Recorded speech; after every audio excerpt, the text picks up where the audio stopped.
गोपालगंज की धरती जो है हमेशा से राजनीतिक धरती मानी जाती है। आपको बता दें कि इसी गोपालगंज जिले के लाल अनूप श्रीवास्तव जी, जो कि 1973 से लेकर 2025 से चल रहा है, अब तक भारतीय जनता पार्टी के कद्दावर नेता और एक कार्यकर्ता के रूप में हमेशा कार्यरत रहे हैं। आपको बता दें कि भारतीय जनता पार्टी ने इन्हें जिला अध्यक्ष भी बनाया। साथ ही साथ ये 2015 में आपको बता दें कि भारतीय जनता पार्टी के बागी प्रत्याशी के रूप में इन्होंने अपना नामांकन दर्ज किया था विधानसभा प्रत्याशी के रूप में। हालांकि अमित शाह जी के मना करने पे इन्होंने प्रेस कॉन्फ्रेंस किया और प्रेस कॉन्फ्रेंस करने के बाद उसमें इन्होंने भाजपा के पक्ष में वोट मांगा, रोड शो किया और साथ ही साथ इन्होंने भाजपा के प्रति अपनी समर्पणता दिखाई। आपको बता दें कि अनूप श्रीवास्तव जी की कहानी जो है यूं ही शुरू नहीं होती है।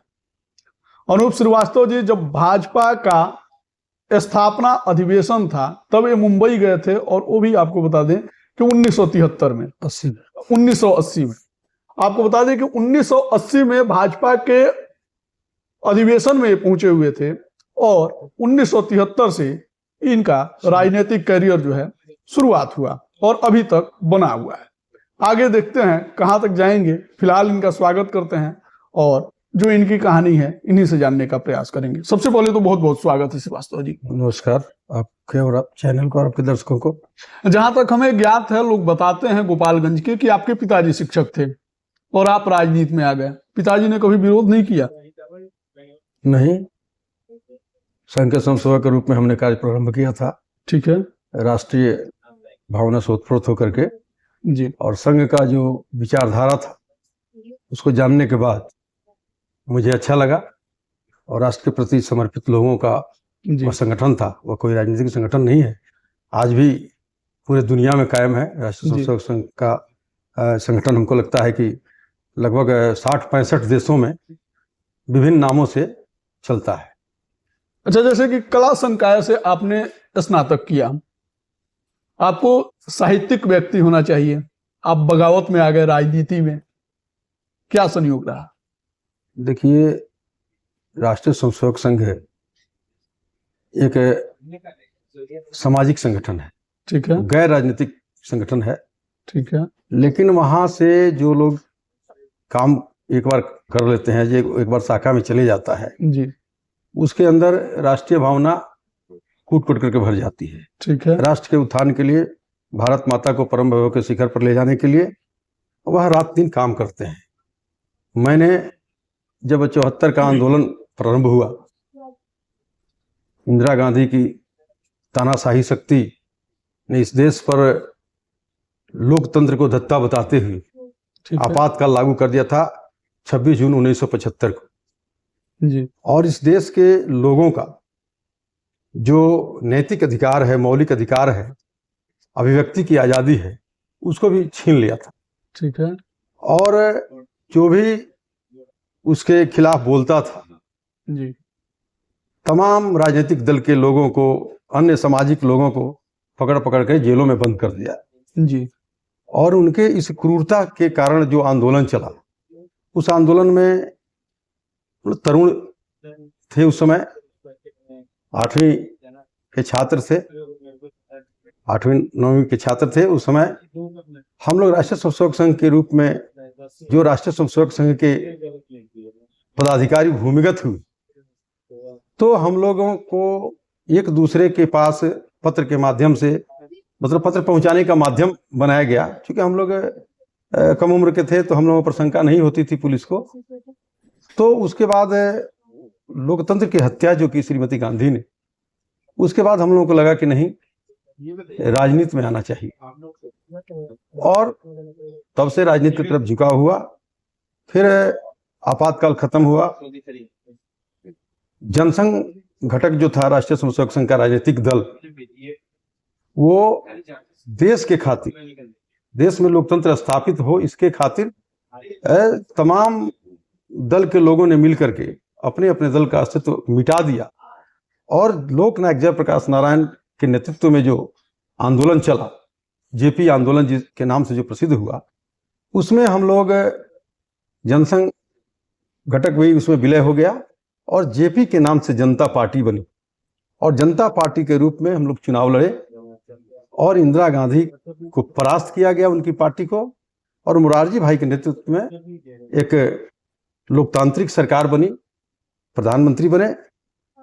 फिर दुर्भाग्य कहिए कि 2.5 साल शासन चला, फिर उसमें समाजवादी विचारधारा के जो लोग थे वो विरोध करने लगे कि जनसंघ घटक के जो लोग हैं या तो आरएसएस से अपना संबंध विच्छेद करे या जनता पार्टी छोड़े। तो हम लोगों ने, चूंकि राष्ट्रीय स्वयंसेवक संघ की जो शाखा है, जो संगठन है, उससे उत्पत्ति हुई थी जनसंघ, उसका हम अनुसांगिक क्षेत्र है संघ के, तो हम लोगों ने मातृ संगठन को छोड़ने का तो सवाल ही नहीं था, इसलिए हम लोगों ने सत्ता को छोड़ दिया, ठोकर मारा और मातृ संगठन के साथ जुड़ करके और फिर एक नए राजनीतिक दल का, भारतीय जनता पार्टी का उदय हुआ। 6 अप्रैल 1980 को मुंबई के शिवाजी स्टेडियम में, जहां सुप्रीम कोर्ट के रिटायर्ड जज मोहम्मद करीम छागला साहब के नेतृत्व में वहां भारतीय जनता पार्टी का गठन हुआ और उसके नए राष्ट्रीय अध्यक्ष अटल बिहारी वाजपेयी जी हुए। और फिर वहां से 80 से भारतीय जनता पार्टी की यात्रा हमने शुरू किया और आज 2025 में भी मैं भारतीय जनता पार्टी का एक सक्रिय कार्यकर्ता के रूप में आज भी काम करता हूं। समर्पित कार्यकर्ता के रूप में पार्टी जो दायित्व देती है, चाहे वह जिला में देती है या प्रदेश में देती है या देश के किसी अन्य प्रांतों में भेजती है, तो मैं निष्ठापूर्वक जाकर के काम करता हूं। विपक्ष का आरोप होता है भारतीय जनता पार्टी पे कि जो भारतीय जनता पार्टी है मुस्लिम विरोधी पार्टी है। फिर आप बता रहे हैं कि जब पार्टी की स्थापना हुई तो मोहम्मद करीम जी के नेतृत्व में इसकी स्थापना हुई थी।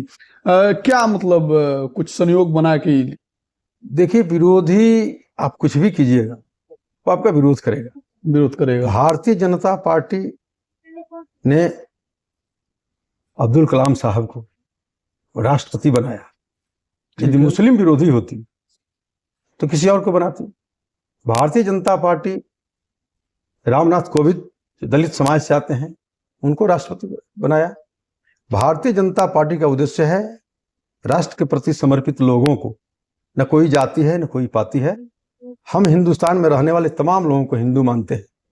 हम मुसलमानों को भी उनके पूजा पद्धति के लिए स्वतंत्रता जरूर है, लेकिन राष्ट्र के विरुद्ध जाएंगे तो हम उनका विरोध करेंगे। वैसे लोगों का विरोध भारतीय जनता पार्टी करती है जो भारत का विरोध करते हैं, जो भारत का विरोध करते हैं। भारतीय जनता पार्टी उसका विरोध करती है। हम मुसलमानों का कभी विरोध नहीं करते हैं, हम दलितों का कभी, हम किसी जाति के नाम पर, किसी धर्म के नाम पर, हमने सबको, भारतीय जनता पार्टी ने सबको पूजा पद्धति अपना अपना मानने का स्वतंत्रता दिया हुआ है। और बहुत सारे मुसलमान नेता हमारे पार्टी में हैं जी। हमने तो कभी विरोध जाति के नाम पर नहीं किया। अच्छा, 52 साल का राजनीतिक करियर रहा आपका। भारतीय जनता पार्टी और राष्ट्रीय स्वयंसेवक संघ को आपने 52 साल दिया। अपनी पूरी जिंदगी आपने भारतीय जनता पार्टी, राष्ट्रीय स्वयंसेवक संघ को सौंप दिया। लेकिन 52 साल में अनूप श्रीवास्तव को भारतीय जनता पार्टी ने क्या दिया? बहुत कुछ दिया है। क्या दिया? आज अनूप श्रीवास्तव जैसे हजारों श्रीवास्तव सड़कों पर घूम रहे हैं, उनकी कोई पहचान नहीं। ठीक और है। ये अनूप श्रीवास्तव पूरे देश में, अभी उड़ीसा से फोन आ रहा था, मैं एक भारत श्रेष्ठ भारत कार्यक्रम में 22 तारीख को मेरा प्रोग्राम है 5 दिनों का उड़ीसा में। अभी जस्ट आपके सामने उड़ीसा से फोन आ रहा था स्टेट प्रेसिडेंट का। तो ये अनूप श्रीवास्तव को भारतीय जनता पार्टी ने देश स्तर का कार्यकर्ता बना दिया। आज पूरे जिले में पूछिए, पूरे सारण कमिश्नरी में पूछिए, पूरे बिहार में पूछिए, अनूप श्रीवास्तव बीजेपी के नाम से सब लोग मुझे जानते हैं। तो अनूप श्रीवास्तव तो बागी हो गए थे 2015 में। नहीं, कुछ विशेष परिस्थिति थी। मैंने चुनाव में नामांकन भर के मैं उतर गया था। क्या संयोग रहा कि मतलब? और राजनीति में जितने लोग हैं जी, सबकी राजनीतिक महत्वाकांक्षा है। ठीक है। हर व्यक्ति, हर कार्यकर्ता, हर नेता चाहता है कि मैं विधायक बनूं, मैं सांसद बनूं, मैं मंत्री बनूं, मैं मुख्यमंत्री बनूं, मैं प्रधानमंत्री बनूं। तो मैं भी, इच्छा तो आपकी भी थी। तो मैं भी कार्यकर्ता हूं और राजनीतिक कार्यकर्ता हूं। मेरे मन में भी इच्छा है कि मैं विधायक बनूं। ठीक है। और मैंने 52 वर्ष यानी पूरा बाल्यकाल से लेकर तरुणाई और जवानी, युवावस्था से लेकर के और पूरा जीवन मैंने भारतीय जनता पार्टी को समर्पित किया है। वृद्ध नहीं मानते हैं अभी? तो बिल्कुल नहीं मानता हूं। अटल जी ने कहा था, आपको याद होगा, कि साठा तब पाठा, यानी काम करने का मजा तब आता है जब 60 साल 60 का उम्र लोग पार कर जाते हैं। ठीक है। तो मैंने पूरा जीवन दिया है भारतीय जनता पार्टी को मजबूती प्रदान करने में। अमित शाह जी का एक कॉल आपको चुनाव लड़ने से रोक दिया। कॉल नहीं, हाँ। साक्षात सामने आ गए। अमित शाह जी गोपालगंज चुनाव प्रचार में आए थे जी। जब उनको पता चला कि कार्यकर्ता बागी होकर के चुनाव लड़ रहा है और उन्होंने समीक्षा किया कि उसके लड़ने से यह सीट पार्टी हार जाएगी, तो उन्होंने रात्रि विश्राम किया और मुझे बुलवाया। और चूंकि संघ का संस्कार है, तो संघ के संस्कार को लेकर के मैंने सोचा कि मैं इतना छोटा सा कार्यकर्ता हूं और मेरे उस समय तत्कालीन राष्ट्रीय अध्यक्ष थे अमित शाह, और मेरे राष्ट्रीय अध्यक्ष मेरे सामने बैठ करके और ये कह रहे हैं कि तुम्हारे लड़ने से भारतीय जनता पार्टी एक सीट हार जाएगी, तुमने पूरा जीवन पार्टी को दिया है, तो ये तो नुकसान हो जाएगा। क्या तुम्हारी चिंता पार्टी करेगी, तुम्हारी चिंता मैं करूंगा, एक सीट भारतीय जनता पार्टी को तुम दे दो, तुम बैठ जाओगे तो निश्चित रूप से ये सीट हम जीतेंगे। क्या आश्वासन दिए? उन्होंने कहा कि तुम्हारी चिंता हम करेंगे, पार्टी करेगी। फिर 2020 में काहे नहीं चिंता की? 2020 में चिंता नहीं की, कोई विशेष परिस्थिति होगी, हो सकता है कि हमारी तपस्या पूरी नहीं हुई हो। तो 25 में कैसे पूरा हो जाएगा? बिल्कुल उन्होंने आश्वासन दिया है जी। तो बड़े नेता हैं, निश्चित रूप से अपना आश्वासन पूरा करेंगे और मैं तैयारी कर रहा हूं। 25 में अनूप जी भारतीय जनता पार्टी का सिंबल ला रहे हैं। बिल्कुल नहीं मिला इनकेस? मुझे पूरी उम्मीद है, नहीं मिलने का सवाल ही नहीं है, नहीं मिलने का सवाल ही नहीं, नहीं मिलने का सवाल नहीं है। 15 में उन्होंने मुझे आश्वासन दिया, मैंने 20 में भी प्रतीक्षा किया, और दुर्भाग्य कहिए कि 20 के निर्वाचित विधायक जिनको तन मन धन से हमने जिताने का काम किया था और उनको पार्टी में लाने का भी काम मैंने ही किया था। अच्छा, उनको लाए 2005 में जो सुभाष सिंह जी जो यहाँ से विधायक थे, उनको पार्टी में मैंने लाया था, मैंने पार्टी ज्वाइन करवाया था और मैंने उनको चुनाव लड़ाया था। तो मैं उस समय अध्यक्ष था जिला का। तो उसके बाद से कहीं ना कहीं इस बात का तो मलाल रहता होगा कि जिस व्यक्ति को आपने लाया वो विधायक बना, ठीक है, और मैं विधायक बनाने के लिए जिम्मेदारी नहीं, मैं विधायक बनाने के लिए ही उनको लाया था। जब विधायक बनाने के लिए लाया, क्योंकि मेरा विधानसभा क्षेत्र ये नहीं था जी, मेरा गृह विधानसभा उसमें मीरगंज विधानसभा क्षेत्र होता था। ठीक है। बाद में 2009 के परिसीमन में वह सीट, वह क्षेत्र जो हमारा है उचका गांव प्रखंड, वो 14 पंचायत का प्रखंड है, जिसमें 10 पंचायत, हमारा पंचायत भी उसमें इंक्लूडिंग, ये गोपालगंज विधानसभा में जुड़ गया। ठीक है। और 5 के बाद जब वो विधायक बने तो 5 से 10 के बीच हमारे उनके बीच कुछ खटपट हुआ और वो 15 तक चरम पर पहुंच गया और 15 में बागी हो गया, चुनाव लड़ा। दुर्भाग्य से कहिए सुभाष जी 20 में भी चुनाव जीते, लेकिन वो 22 में नहीं रहे। और तो तब 22 में भी तो आपको फिर मौका मिल सकता था। मैंने दावेदारी किया था। अच्छा। फिर हमारे प्रदेश नेतृत्व ने कहा कि भैया 25 तक तो सुभाष जी थे ही। हाँ। तो दुर्भाग्य से उनका निधन हो गया और पार्टी ने तय किया है कि उनकी पत्नी को जो उनका शेष कार्यकाल है पूरा करने दिया, वो शेष कार्यकाल उनको दे दिया जाए। विधवा है बेचारी और सहानुभूति का लहर है, तो आप लोग लग करके जिताइए। और दूसरा कारण था कि नीतीश कुमार के साथ हमारा गठबंधन टूट गया था। ठीक है। और एक चुनाव बोचाहा हम गठबंधन टूटने के बाद हार गए थे, तो प्रदेश नेतृत्व का था कि आप सब लोग मदद कीजिए, इसके बाद उनको नहीं लड़ाया जाएगा इस बार भर। और यह प्रतिष्ठा का विषय है, अगर यहाँ से आरजेडी जीत जाता है तो पूरे देश में एक मैसेज आएगा कि जनता दल यू के वोट से ये भारतीय जनता पार्टी जीतती आई है गोपालगंज, और राष्ट्रीय जनता दल और जनता दल यू का गठबंधन हो गया था। इसलिए मजबूरी थी और हमने भी सोचा कि जिस दल को बनाने में पूरा जीवन मैंने समर्पित किया और आज उस दल का प्रतिष्ठा चला जाए, तो मैं पुनः कुसुम देवी जी जो हमारी आदरणीय विधायक का है, अभी मैं अन्य प्रदेशों में जाता हूं तो 3-3, 4-4, 5-5, 6-6 विधानसभा का प्रभारी होता हूं।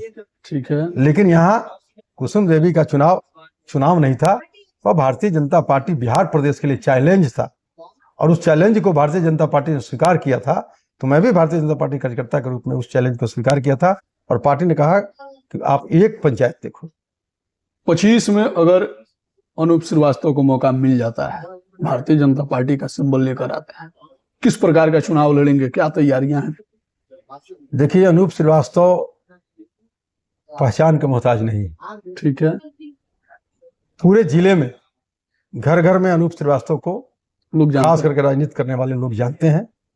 और मैं एक सामाजिक कार्यकर्ता के रूप में भी, राजनीतिक कार्यकर्ता के साथ साथ सामाजिक कार्यकर्ता के रूप में भी, जिसके ऊपर कोई संकट आता हो किसी तरह का, मैं जितना सक्षम हूं उतना लग करके करता हूं और उसकी सहयोग करता हूं, मदद करता हूं। बहुत सारे लोगों का काम हो जाता है, बहुतों का नहीं होता है, फिर भी प्रयास करते हैं। मैं प्रयास करता हूं।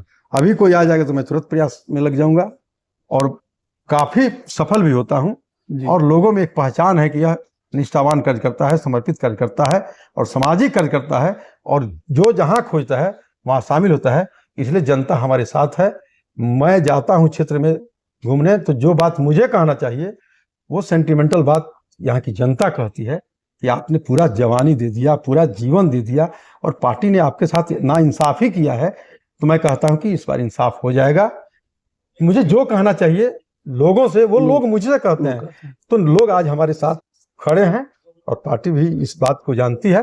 निश्चित रूप से मुझे पार्टी उम्मीदवार बनाएगी और मैं जीत करके भारतीय जनता पार्टी की झोली में यह सीट दूं। जब सूत्रों से मतलब सूचना है, ठीक है, विपक्ष के लोग भी कह रहे हैं कि अनूप श्रीवास्तव जो है अन्य पार्टी के भी संपर्क में है, क्या माजरा है? देखिए, मैंने अपने जीवन का 52 साल राष्ट्रीय स्वयंसेवक संघ से लेकर के विद्यार्थी परिषद और भारतीय जनता पार्टी से होते हुए भारतीय जनता पार्टी तक मैंने कभी दाहिने और बाएं झांकने का काम नहीं किया है। और मैं आपको बताता हूं, दूसरा दल ला करके मेरे घर भी मुझे कोई सिंबल दे जाए तो मैं उसे ठोकर से मार के भगा दूंगा। मैं लड़ूंगा तो भारतीय जनता पार्टी के सिंबल पर लड़ूंगा और नहीं तो मैं स्वतंत्र रूप से लड़ूंगा। और मैं यह पूछूंगा जनता की अदालत में कि मैं भारतीय जनता पार्टी का ओरिजिनल करता हूं कि नहीं। यानी कि मतलब भारतीय जनता पार्टी सिंबल देगी तब भी लड़ेंगे, नहीं देगी तब भी लड़ेंगे, लेकिन आप अन्य किसी पार्टी का सिंबल लेके नहीं आएंगे? मैं दूसरे किसी पार्टी के सिंबल से नहीं लड़ूंगा और पार्टी अगर मुझे सिंबल नहीं देगी तो मैं जनता के बीच जाऊंगा, अपने समर्थकों के बीच जाऊंगा, कार्यकर्ताओं के बीच जाऊंगा और उनकी जो राय बनेगी मैं वही करूंगा। अगर वो कहेंगे नहीं आप आइए मैदान में तो मैं मैदान में उतरूंगा, चुनाव लड़ूंगा। और वो कहेंगे कि नहीं पार्टी को पुनः समर्थन कीजिए तो मैं करूंगा। यानी कि ये जीवन जो है अनूप श्रीवास्तव का नहीं है, भारतीय जनता पार्टी का है। भारतीय जनता पार्टी का, राष्ट्रीय स्वयंसेवक संघ का और भारत माता को परम वैभव के शिखर पर ले जाने का यह जीवन संकल्पित है। इसके इधर उधर मैं न कभी गया हूं और न कभी जाऊंगा और न मैं सोच भी नहीं सकता। आपको बता दें कि हमारे साथ भारतीय जनता पार्टी के, राष्ट्रीय स्वयंसेवक संघ के और जनता पार्टी के, ये तीन संगठनों के से होकर गुजरे हैं। अनूप श्रीवास्तव जी 52 साल का राजनीतिक करियर है, गोपालगंज की धरती से बिलोंग करते हैं और गोपालगंज विधानसभा सीट से ये अपनी दावेदारी पेश कर रहे हैं भारतीय जनता पार्टी की तरफ से। देखना होगा कि कहां तक सफलता मिलती है। हालांकि श्रीवास्तव जी का कहना है कि इस बार पार्टी टिकट देगी तो मुझे ही देगी। श्रीवास्तव जी के बातों से आप लोग कितने समर्थन करते हैं इनके बातों का, कमेंट सेक्शन में लिखिएगा। श्रीवास्तव जी से जुड़ी अगर कोई समस्या हो या फिर कोई समाधान हो, कोई सुझाव हो, कोई शिकायत हो या फिर श्रीवास्तव जी के बारे में और कुछ भी जानना हो तो कमेंट सेक्शन में लिखिएगा। अगली बार मिलेंगे तो इसके बारे में भी जानने का प्रयास करेंगे। फिलहाल तब तक के लिए लेते हैं विदा और फिर बाकी बातें और करेंगे। बहुत बहुत धन्यवाद।